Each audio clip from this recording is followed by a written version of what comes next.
happening, my fellow geeks and geekettes? Welcome to a brand new, very special episode of Cosplay Chris. I'm really excited about this one. This has been 3 years in the making. I'm finally showing you guys my fully completed Edward Scissorhands finger props. Sounds really dirty. Yes, this project has been going on for 3 years. I started this back in 2014 and I kind of put it away for a while because there were certain components and pieces that I needed to have 3D printed. I couldn't find the right people to do so. I did go through Shapeways at first. It's going to be way too expensive. I did go through someone in Sydney at one point. I got a quote from them. It was like $1,000 of print. So I'm like, fuck that. And then of course, hashtag my buddy Miles comes along and we've got this whole scanning thing coming up and we gave it a crack with my hands. So we then have the files, we can drape the files over the scans of my hands, we can scale them down correctly. So Miles has also 3D printed the final components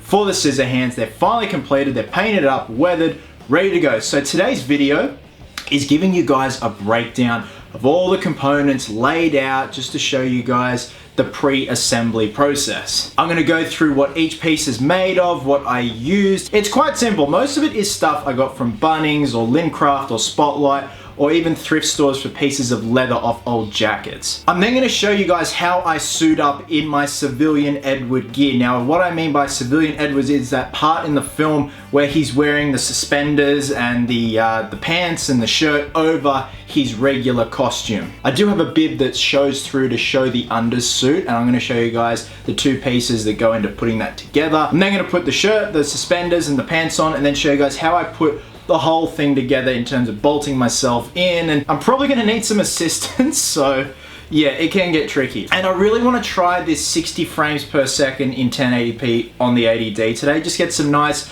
close-up, slow-mo action of the Scissorhands. And I'm also gonna be demonstrating my wig from the amazingly talented Erin and Travis at Hero Hair. I'm actually boxing the wig up later this week and shipping it back to New York for a little revamp, a little R&R, because this wig has been hanging upside down for 3 years now. So I spoke with Erin and Travis and they're like, look, we offer refurbishing services, stuff like that, so we're gonna revamp this wig and just really bring it up a notch for that final reveal when I've got the makeup on and the scissors and we're all good to go. So with that being said, we're gonna move from my room up to the garage. I'm gonna show you guys all the components of the Scissorhands sprawled out, go through what it's made of, how I made it, how long it took to make, and then we're gonna suit up. So with that being said, let's get to it. Okay, geeks, here are all the components for these Scissorhand props. So obviously we've got all the components for the left hand and all the components for the right hand. So we're gonna go from this side along. So starting with the palm plates. Now, a big thank you to my mate Stevie D in the UK who designed these palm plates. This is the left palm plate, that's the right palm plate. These shapes are so bizarre and intricate in true fashion of Tim Burton and Stan Winston Studios that it was so hard to replicate for Stevie, but he did it. So the problem was trying to get someone to 3D print them to scale, and like I mentioned before, once Miles and I figured out this 3D scanning thing, we could scan my hands and scale the files down, you know, to drape over my hands. So these are 3D printed. The weathering was a grey primer, then a copper color, and then that patina that I used on the R2-D2. Now, riveted to the palm plate is a leather cuff, which is off an old leather jacket that I had lying around for quite some time. And these are just kind of like silk gloves. And here's one here for the right hand. They're just cheap silk gloves I got from Spotlight for like costume parties and stuff. These are some scrap pieces of belt that I got from Kmart and riveted together. So these will strap around my forearm, and it all makes sense when I put it all together. And I've got some wing nut bolts here that actually connects to the pinky there. We got the bone hinges here. This is on a hinge mechanism and it clamps in place, and I just thread it in like so. Now, majority of the scissor pieces are made of solid balsa wood. So I'd get a square block of balsa wood. Say for example, we'll pick up this one. So this is the middle finger for the left hand. So, you know, the dimensions were about yay this way. So I'd bore a hole in there just to make sure that my finger would slip in. The good thing about having, you know, fine fingers is you don't have to worry about running out of room. So this is how the original screen used props were made also for Johnny Depp. It was like, you know, he slid his hand into the palm plates and then they put the blades over his fingers. And then obviously I just go in with the angle grinder or the bench grinder and just grind them down to whatever fashion and look they were, depending on what finger I was doing. This is a separate add-on. This is all from balsa wood as well, but a different piece. It wasn't like a block piece. It was like more of a flatter piece just to do the scissor handle. This here's the index blade and the thumb shear. Now this was also 3D printed by Miles. This is also the right thumb shear, and I want to give a big shout out to my friend Levi, who's on the Replica Prop Forum, who supplied me with these files. These were the last pieces, along with the palm plates, to completing this. I originally had made a thumb shear for both hands, but I just wasn't happy with them. Here is one of the original thumb shears, made out of balsa wood as well.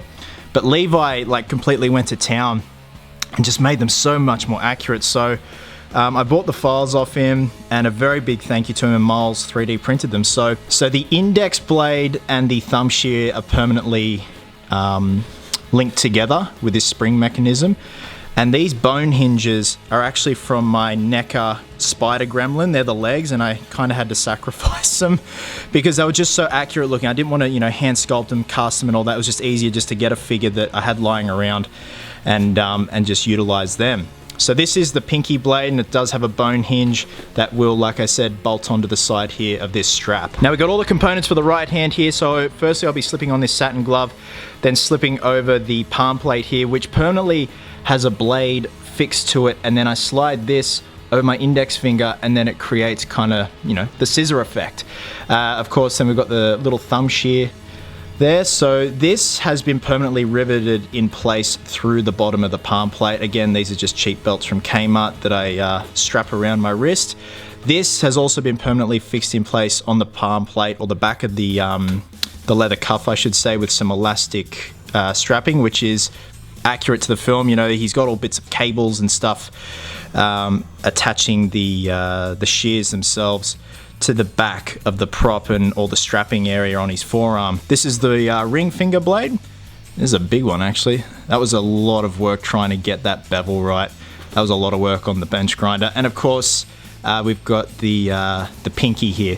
Now, interesting fact, they actually put a roach clip. This is supposed to be a roach clip, but on the actual prop, they had a roach clip on the pinky for Johnny Depp because he was such a smoker and he smoked a lot of weed back in the day. So that's a funny fact. And of course, up here, I've got my amazing wig from Aaron and Travis at Hero Hair. Like I said, this is heading back to New York to get a refurbishment because these guys are awesome. This is how well they look after their clients. They offered a refurbishment service because this has been hanging upside down for 3 years. So, you know, we're on the home stretch, so they're going to refurbish it, get it back to me, and then we're going to do the final reveal. Now this here is the neck piece that's going to be protruding out from the white button-up shirt. So this piece goes on first around my neck, and because this is like, you know, solid resin, I can't display it around my neck like so, but it's got a Velcro closure at the back. These are just 3 belts from Kmart as well, with just some fancy looking buckles I put on there for display. And then this bib wraps around so it lays over the neck piece like so. And then we've just got some snaps at the back there, just some grommets. And that's it, we're good to go, guys. So what I'm gonna do, set the camera up out the back, show you guys how I suit up, show you the movement and everything, and then we're gonna switch over to 60 frames per second, do some slow-mo action. I'm really excited about that. So this is gonna be a little bit tricky, but I'm excited about it. It's gonna be goofy, it's gonna be mystical, gonna be magical. So with that being said, let's suit up.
So thanks very much for watching, guys. Overall, I am thrilled with the end result with the Scissorhand props. Like I said, it's been 3 years in the making. I am happy, I'm relieved they are finally complete. I'm gonna be sending the whip back to New York this week to Aaron and Travis of Hero Here. They're gonna do a refurbishment on because they are just amazing. So it's really gonna bring this cosplay up a notch when we do the final reveal with the makeup and everything. So speaking of makeup, I will eventually have a makeup tutorial down the track. I am gonna be using Platsil Gel 10 Silicone for the scars. In terms of covering my eyebrows up, it's probably just gonna be the old-fashioned glue stick trick. Hope you guys are well, hope you guys are happy, be merry, be silly. Until next time, geeks, please, always remember, cosplayers do it best.